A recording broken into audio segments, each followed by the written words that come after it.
I get the impression that our president believed, yes, it should be removed, but he didn't look at the consequences. And therefore, the process was not in the best way it could have been done. What would have been the right way to remove the subsidy? The right way would have been to remove the subsidy and at the same time provide the solution to the consequences.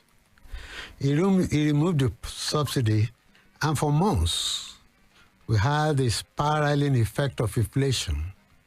He had promised that he would restructure the budgetary system without an increase in inflation, but the inflation went to 34.8%. And for food, it went to 43.4%. So, contingency plans. You said this is our reality, that all along we've been living a false life. Yes, I agree. There's a reality. But the essence of government is not to further pauperize the people. It's not also to further make life difficult for the people. I believe that he should have removed it. But then there were consequences. You will have put in contingencies for taking care of inflation in transportation costs, inflation in food costs, general inflation, and so on and so forth.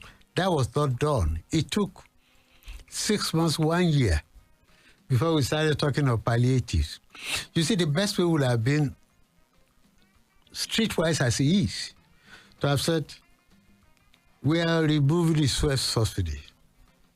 These are likely to be the consequences. He cannot claim not to know what the consequences will be, because in a very beautiful letter he wrote to President Jonathan in 2012, he outlined those consequences.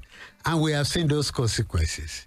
He was in a position to have provided solution to the consequences, so that you find the two of them together, so that the hardship on the citizens wouldn't have been much. The argument on their side on this is that as soon as they removed the subsidy, it freed up more funds for the subnational government, that the states have not been responsible enough in judiciously using these resources, and that's why... Blackmail. Okay. Blackmail of the subnational government. As it is today, the federal government controls 53.8% of the resources. The subnational government, called the state, get only 26%. So if you control 53.8%, it's a blackmail to say that those who control 26% are not using it. In any case, it is true that in quantum, what had come to the subnational government had increased. Has it increased in value?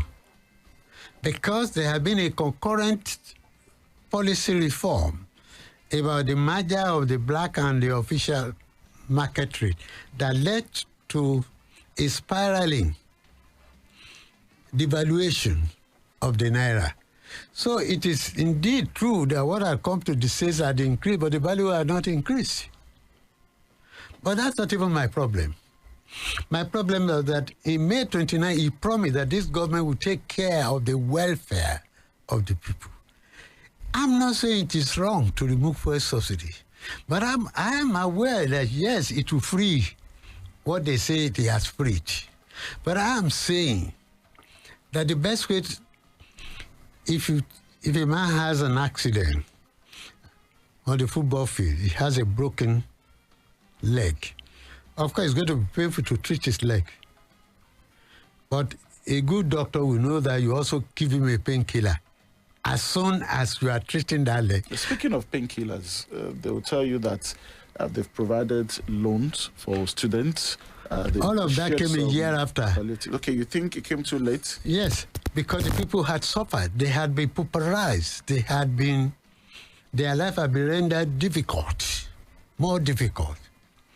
You remember that immediately he came and signed the Student Loan Act. He had to withdraw it. They have to resend it to the National Assembly to rejig, to replan, to rearrange, to restructure it. And it wasn't until about after a year that they started with the loan plan. What I'm saying is that all of this can be concurrent action.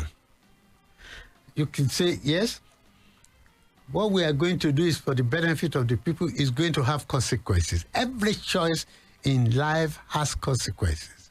So you look at those consequences. One of the consequences will be the inability of people to pay school fees. Say, you're going to have a loan scheme. So this will come concurrently. They now started distributing lorry loads of rice. Maize. All of them came too late. They started the CNG system. All of this could have been concurrent. The impression I get, you also think came late? it came too late. It came almost a year late. And the minimum wage, when you look at it with the value of Naira today, the minimum wage is does not take anybody home. So what I'm saying is that well-intentioned as that policy was, the consequences will have been looked at. The solution to the consequences will have been concurrent with it. And that was possible. It was doable. The president, in many speeches that he has made, whether it's Independence Day or Democracy Day or New Year broadcast, has likened these reforms to the pain of childbirth. Do you think that relief is around the corner, as the president would like us to believe?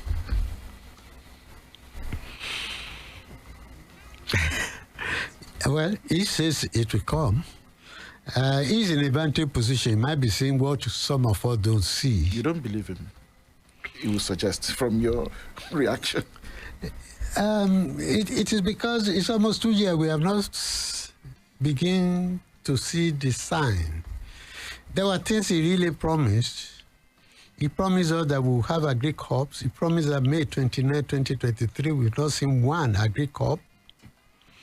He promised us that food will be affordable and accessible, but we know food is no longer affordable and accessible. And happily, in the January 1 speech, he accepted for one that the prices of food had gone up. There were promises of acquiring land, 120,000 acres of land to plant wheat, 100,000 acres to plant corn. We have not seen 1 acre already acquired. So what I'm saying is that there are promises that are lofty. Some of them are not being implemented. But however they are implemented, we begin to see the food in the market.